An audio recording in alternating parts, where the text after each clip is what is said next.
Induction ஸ்டவ்வில் பரோட்டா சுட்டு எடுத்தால் சரியாக வேகிறது இல்லைனா அது மீறி வெந்தது அப்படின்னாலும் கருகிடுது உள்ளே இருக்கிற அளவுக்கு வேக வைத்தா அப்படின்னு சொல்லி கேள்வி கேட்டிருந்தீங்க.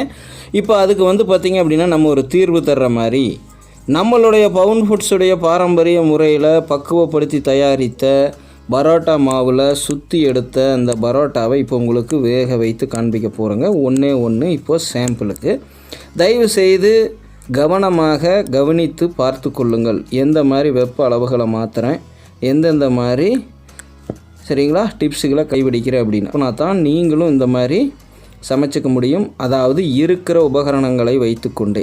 நிறையா பேர் இன்றைக்கி பரோட்டாவை வீட்லேயாவது தயவு செய்து சாப்பிடுங்க, கடையில் விற்கிறத காட்டிலும் அப்படின்னு சொல்லியிருந்தேன். அப்போனா அதெல்லாம் இங்கே வீட்டில் எப்படின்னா சமைக்க முடியும், கேஸில் சமைச்சா அதிகமாக கேஸ் தீந்துருது, இன்றைக்கி கேஸ் விலை அதிகமாகிடுது, அதுமாரி கரண்ட் அடுப்பில் போனால் மேலே தீஞ்சிருது, உள்ளே வேகாமல் இருக்குது, வயிற்று வலியெல்லாம் வந்துடுதுன்னு சொல்லியிருந்தீங்க. இப்போ அதுக்கு பார்த்திங்க அப்படின்னா தீர்வு தர்ற மாதிரி அண்ணன் இப்போ உங்களுக்கு செய்து காண்பிக்க போகிறேன்.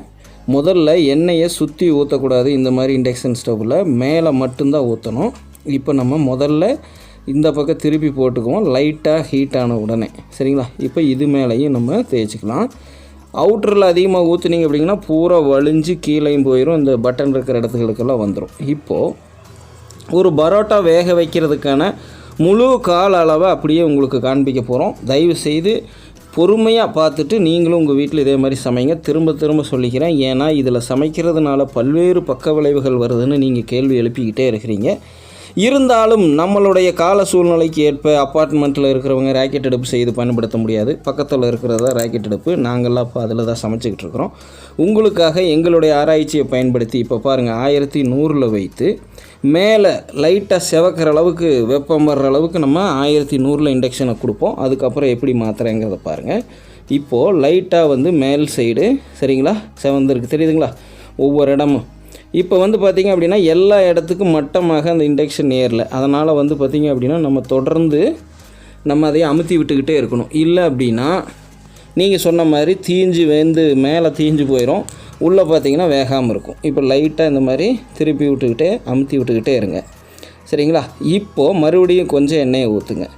தீயிறதுலேருந்து காப்பாற்றணும் அப்படின்னா நீங்கள் எண்ணெயை ஊற்றி தான் ஆகணுங்க. ஏன்னா ஏதாவது ஒரு விஷயத்தை நம்ம எப்படி சொல்கிறது, இழந்தால் தான் ஒரு இதை கிடைக்க முடியும், அதாவது அடைய முடியுங்கிற மாதிரி இண்டக்ஷன் ஸ்டவ்வில் சமைச்சாகணும்னு முடிவு எடுத்துட்டாலோ அல்லது நிர்பந்தம் இருந்தாலோ அதுக்கு தகுந்த மாதிரி எண்ணெயை கொஞ்சம் நம்ம கூடுதலாக செலவு பண்ணணும். இப்போ பாருங்கள் எப்படி மொறுன்னு மாறிட்டு இருக்குன்னு, அதாவது பொன்னிறமாக மேலே வருது இல்லைங்களா.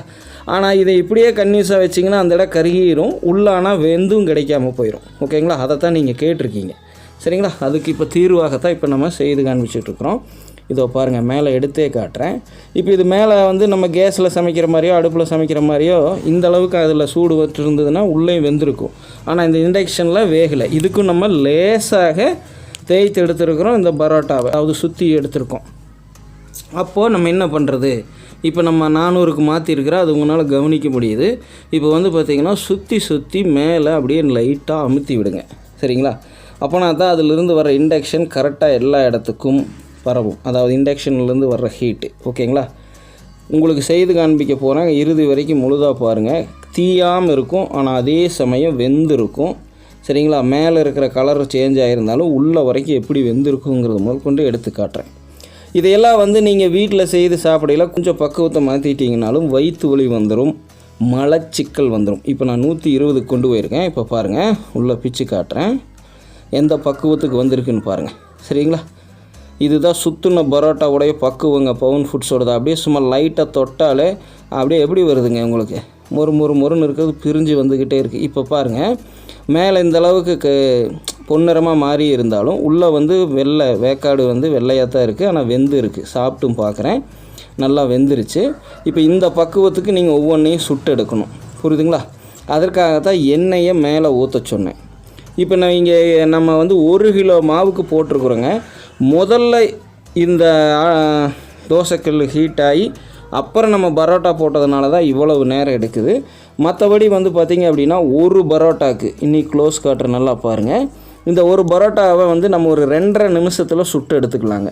அதை தவிர வேறு வழியே இல்லை. அதுக்கு விட அதிகமாக நீங்கள் வச்சிங்க அப்படின்னா பரோட்டா கருகிரும். அதாவது மேல் சைடு மட்டும் கருகிரும், உள் சைடு பார்த்திங்கன்னா வேகாமல் தான் இருக்கும். ஓகேங்களா, இப்போ நம்ம பிச்சது போகவும் மறுபடியும் உங்களுக்கு சுட்டு காண்பிக்கிறோம். இன்னும் கொஞ்சம் இதில் வந்து பார்த்திங்க அப்படின்னா பெண்கள் உடல் சூடு உள்ளவர்கள் என்ன பண்ணுறீங்க அப்படின்னா நெய்யை ஊற்றிக்கிங்க மேலே.